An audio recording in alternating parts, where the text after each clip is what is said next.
Continuamos en el living. El tema de la arquitectura hostil está arriba de la mesa desde la semana pasada, cuando se dio a conocer el fallecimiento de un hombre de 30 años, luego de caer en la zona de Palermo y darse contra los pinchos que están sobre el piso, bueno, que obviamente rodea a varios edificios. A partir de allí, la Intendencia de Montevideo decidió generar un grupo de estudio para ver qué hacer, ¿no? Cómo gestionar esta arquitectura hostil que está presente aquí en la capital, pero también esto podemos llevarlo a diferentes ciudades del interior. Para conversar a fondo sobre esta temática estamos con Gabriel Lambach, él es docente de la Facultad de Arquitectura de la ORT. Gracias por acompañarnos, un gusto recibirte.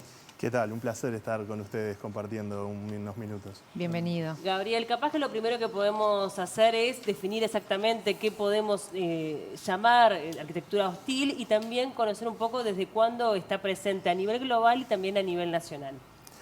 Bueno, la arquitectura hostil es un poco difícil de definir porque en realidad, como estábamos comentando un poco fuera de cámara, ¿dónde empieza, ¿no? A partir del momento en donde hay alguien que quiere limitar algún movimiento o alguna determinada acción de cierto grupo de personas, se pueden tomar medidas que modifican las construcciones, ¿no?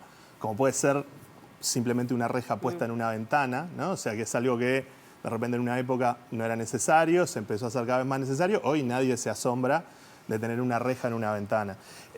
Hay experiencias, hay situaciones en donde se han usado determinadas medidas de diseño, ¿no? de determinada parte de una ciudad que datan de mucho tiempo atrás. Hay ejemplos de principios del siglo XIX, ¿no? O sea, en lugares en donde por el comportamiento de determinadas personas se tomaron medidas, ¿no? De hacer alguna modificación de este tipo. El tema es que hay muchos matices, ¿no? y hay muchas situaciones diferentes. Esta situación que se dio hace pocos días de esta persona que tuvo ese accidente es una situación tristísima, ¿no? Pero si bien es un evento desafortunado, reflexionar sobre esto siempre es positivo, porque es algo que cada vez nos acostumbramos más, ¿no? O sea, hoy nos llama la atención ver algunos pinchos puestos en el piso, ¿no? O algo que impide la entrada, ¿no? O el acceso de determinado grupo de personas. Terminamos naturalizándolo, bueno, y vos hablás de las repercusiones, incluso la Intendencia de Montevideo crea un grupo para analizar este tema, se intima a un montón de personas, de vecinos, a justamente quitar estas cuestiones, que era un poco también lo que quería la familia, ¿no? Poder generar un cambio en eso. ¿Qué han hecho otras partes del mundo? Porque a veces es un problema. Yo otra vez conversaba con una colega tuya que me decía que este fenómeno surge más o menos a mediados del siglo XX, de otras maneras. Claro. Y a veces en el Uruguay es como que llegamos tarde a esas soluciones o a ver el problema cuando en otras partes del mundo ya están buscando la opción B o C para resolverlo. ¿Qué se ha hecho en otras partes? Bueno, hay experiencias, por ejemplo, hay casos en Londres, ¿no? En donde se han tomado determinadas medidas no solamente, ¿no? Porque en este caso estamos hablando de limitar el acceso a ciertos espacios a las personas que duermen en la calle, ¿no? A las personas que no tienen techo. Pero hay experiencias, estas experiencias en Londres, por ejemplo, se enfocaron, en algunos casos, ¿no? Se enfocaron en limitar la actividad de los skaters, ¿no? O sea, que las personas que andaban en skate no tuvieran, tratar de sacarlas de determinado lugar, ¿no? Entonces, la coincidencia en cuanto a la época, ¿no?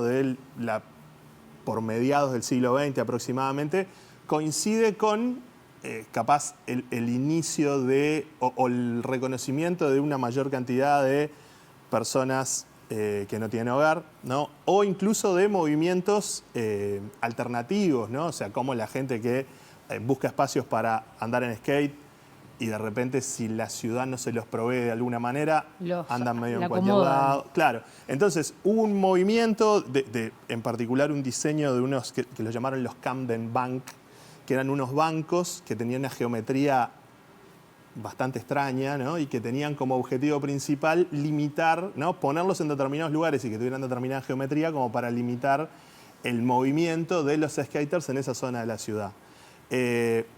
Hubo una resistencia a nivel de las personas, de los habitantes de la zona, se generó una votación, se replanteó eso, se volvió para atrás, ¿no? Entonces, lo importante, me parece a mí, ¿no? Es que cuando se da este tipo de fenómenos que en realidad no tienen una solución sencilla, ¿no? O sea, porque en realidad si hay personas que necesitan espacios y la ciudad de alguna manera no los puede resolver, ¿no? O sea, el Estado, el gobierno en este caso, no está o no previó o no está en condiciones de proponer soluciones que eviten esas situaciones, es bastante normal que se necesite hacer una reflexión colectiva sobre Claro, eso. en realidad ¿no? lo que desnuda es una problemática que está instalada, que hay muchas personas en situación de calle. Porque Obvio. los que tienen que ver con los pinchos, los que están obviamente al ras del suelo, lo que buscan es que la gente no se instale allí.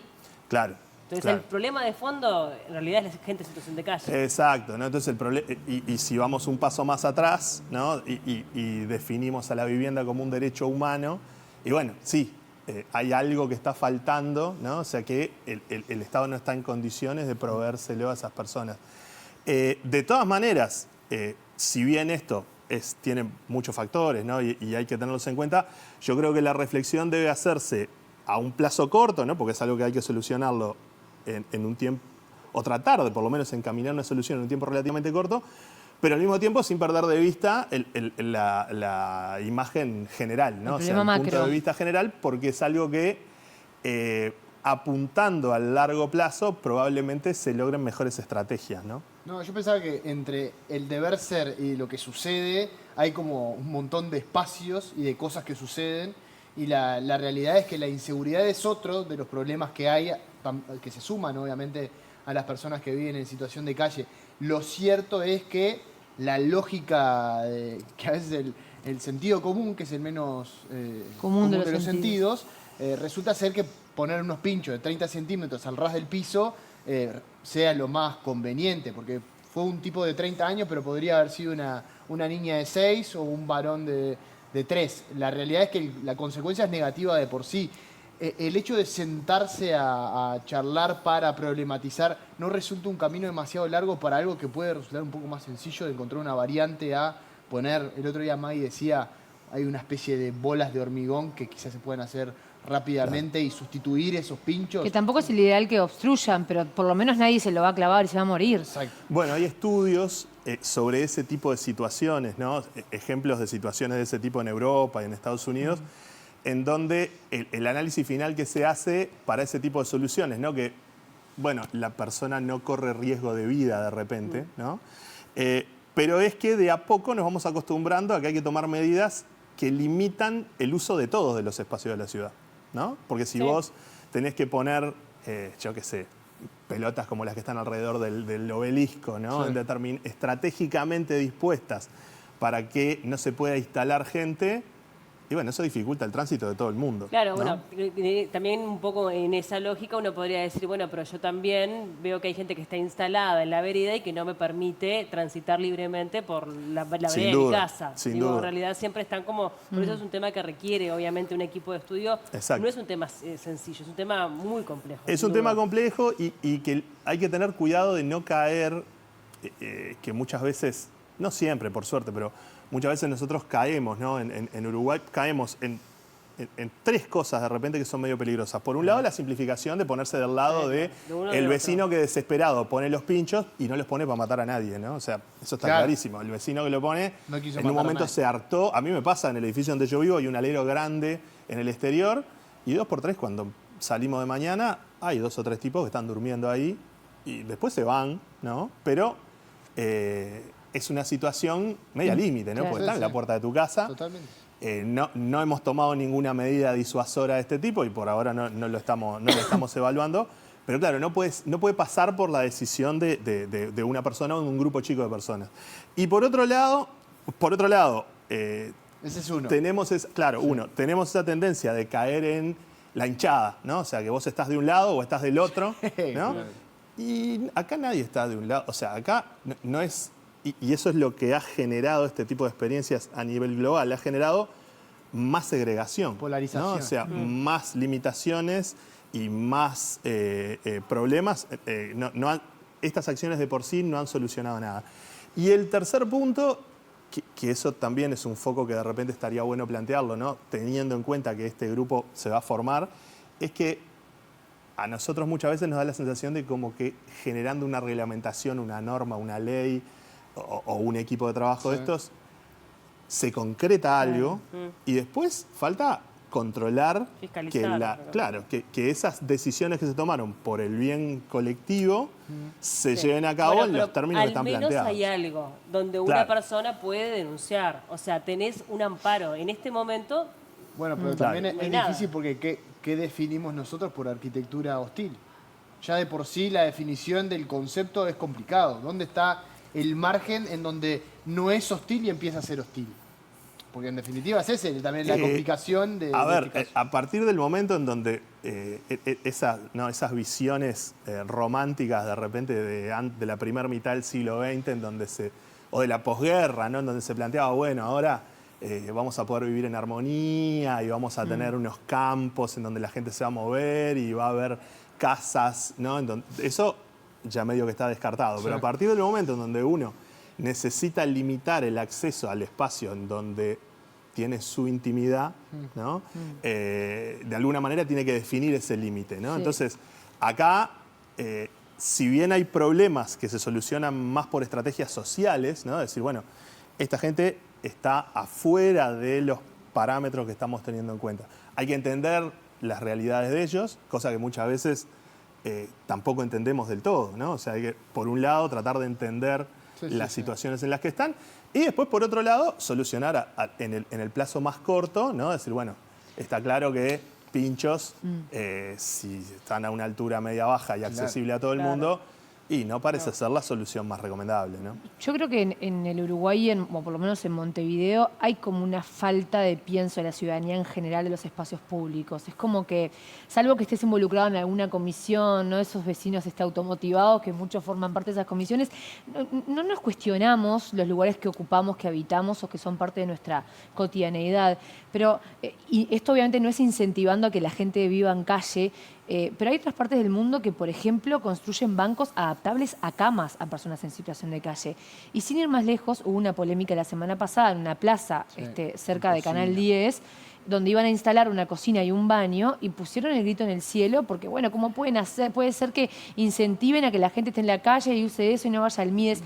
Y entiendo que el objetivo sería que nadie duerma en la calle, pero hoy es considerado un vecino, o sea, tiene que ser considerado un vecino porque las personas están ahí. Creo que es una discusión tremendamente profunda que en general los que tenemos una casa y un techo y un plato de comida no nos la damos. ¿Qué hacer? ¿Dónde considerarlo en nuestro esquema barrial? Bueno, ahora que nombrás esta situación me viene a la memoria la discusión que hubo en un momento por la modificación que al final no se concretó del dique Mauá. Tal cual. ¿Sí? En donde venía una firma de arquitectura muy reconocida, contratada por un privado, ¿no? A hacer una modificación de ese espacio y hubo un movimiento de los vecinos, ¿no? Porque nosotros en Uruguay tenemos una característica que no es exclusiva nuestra, pero que nosotros la tenemos bien definida, que es esa resistencia a cualquier modificación, ¿no? Y si es cerca de tu casa, mucho peor, ¿no? O sea, yo que trabajo mucho con tecnología, los uruguayos es como que somos resistentes a cualquier cosa nueva que aparezca, ¿no? O sea, entonces, con eso hay que tener cuidado, ¿no? O sea, si bien es importantísimo, ¿no? Y con todos los movimientos a nivel urbano que se están dando ahora, no perder la memoria de la ciudad, o sea, no es simplemente, bueno, dale para adelante. Claro, me parece que hay ahí un punto en donde hay que tener cuidado con esa resistencia interna que tenemos nosotros, ¿no? No, si van a hacer una modificación en este espacio que es público, y vos decís, bueno, pero ¿y no será bueno? Claro. O sea, si vos planteás un diálogo y se genera un intercambio con esos privados que quieren modificar ese espacio, ¿no se podría sacar algo positivo? Y está eso, ¿no? De la resistencia al cambio, de muchas veces posicionarse, antagonizar, cuando se podría buscar una solución un poco más, un tono de gris. Siempre ponen como el cuidado versus el progreso, ¿no? Como si fueran cosas diferentes y en realidad pueden convivir perfectamente. El problema es que para eso tiene que haber intercambio y no dos tribunas, ¿no? O sea, tiene que haber diálogo y no dos equipos que tratan de convencer. Ahora, tú obviamente mencionabas que esto está instalado aquí en Uruguay desde la década del 60 aproximadamente. Sí, Si comparamos al menos con otros países de la región, ¿qué tan instalada está la arquitectura hostil en Montevideo puntualmente como nuestra capital respecto a otras capitales del mundo? Bueno, si nos salimos de la región, como les comentaba, o sea, las experiencias... Montevideo fue una capital casi ejemplar durante, ¿no?, muchos años a inicios del siglo XX. Y, lógicamente, las situaciones que se daban por superpoblación o por determinadas desigualdades sociales suelen llegarnos a nosotros un cierto tiempo después, ¿no? Pero de todas maneras, el problema que tenemos es que solemos ser bastante poco eficientes, ¿no? O sea, muchas veces priorizamos, perdemos de vista el largo plazo, Claro. ¿no? O sea, priorizamos, bueno, ¿y cómo lo podemos resolver? Y ¿No? listo, O sea, sí, ¿cómo puede quedar acá la gente que se enojó, quedar contenta? Y no pasa que la mayoría de las veces solo por ahí, ¿no? O sea, pasa por tratar de buscar algo más profundo que ojalá, ¿no?, en este inicio que se está dando ahora se logre, ¿no? O sea, se logre definir, hacer una definición de, bueno, cuándo, hasta dónde se puede llegar con las medidas que vos tomás para que la gente no te ocupe tu espacio. ¿Cuáles son los espacios en donde podés tomar esas medidas y en los que no, ¿no? Porque vos tenés espacios que son comunes, ¿no? Claro. O sea, hasta... Espacios públicos. Espacios que son públicos, ¿no? O sea, hasta dónde podés ahí tomar medidas si te sentís invadido y tratar de recorrer ese camino sin perder de vista, o sea, teniendo en cuenta que acá no hay alguien que tenga la razón y alguien que esté equivocado, ¿no? O sea, Hay argumentos válidos de los lados, diferentes aspectos, de diferentes lados. Claro. Pero bueno, obviamente que hay que encontrar un camino, como decís vos, intermedio. Y Después que, dependerá seguro. también, pensaba en los costos, ¿no?, de todas estas modificaciones, quién se hace cargo y la Sí. fiscalización, ¿no? Y ese costo, ese es otro punto importante, ¿no? Vieron que uno cuando habla de costo casi siempre piensa en el costo inmediato, ¿no? En decir, bueno, si quiero construir esto, ¿cuánto me sale? ¿No? Y bueno, si vos planteás un escenario, sobre todo pensando a nivel del Estado, ¿no? Porque a nivel de un inversor privado, sí, es lógico que el inversor privado priorice otros intereses. Pero cuando vos estás planeando algo que tiene un costo corto inmediato, probablemente tenga un costo más alto en el mediano y en el largo plazo, ¿no? Entonces, hacer un análisis en donde vos digas, bueno, esta medida que estoy tomando, ¿cuáles son los escenarios que puede generar después? ¿No? O sea, ¿me va a generar mayor segregación?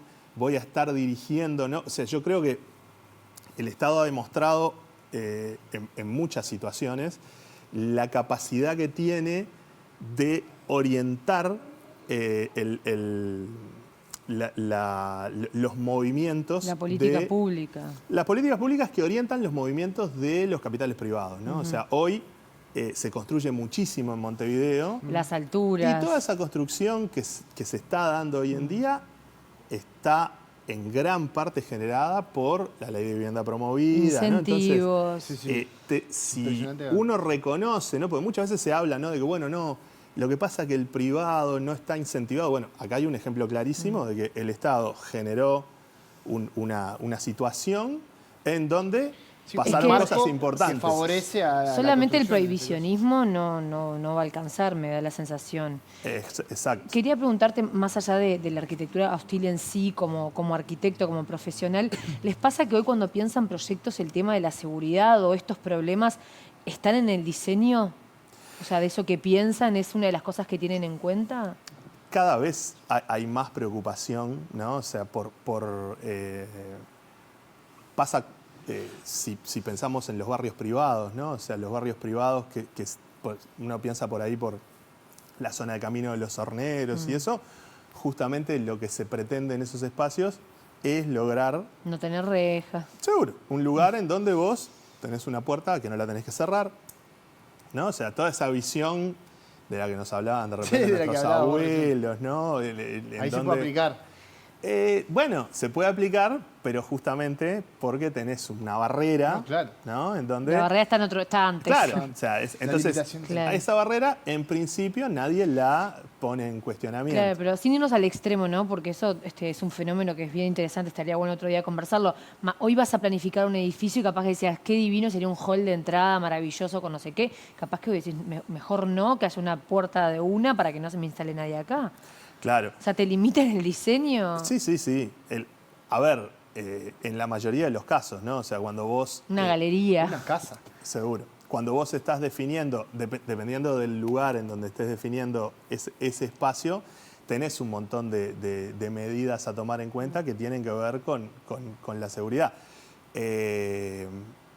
Yo no sé, porque viste que muchas veces es una conjunción entre el diseño y los servicios que después se le asocian a ese diseño. Claro. ¿No? O sea, hoy hablábamos hace un rato de los cercos eléctricos para viviendas, ¿no? O sea, en un montón de casas de un montón de barrios, yo qué sé, el buceo, la blanqueada, los barrios que son más de casas, de residencias, ¿no? O sea, sobre Boulevard Artigas, ¿no? O sea, en ese tipo de espacios uno ya tiene eso naturalizado. Claro. Los servicios de vigilancia, ¿no? Los porteros estos automáticos, no, las tótems. cámaras, los tótems de las cámaras de seguridad ya están completamente naturalizados. Entonces son todos servicios que se integran, ¿no? Y que complejizan el diseño, ahí más a una escala edilicia y no tanto a una escala urbana, pero que complejizan desde ese punto de vista.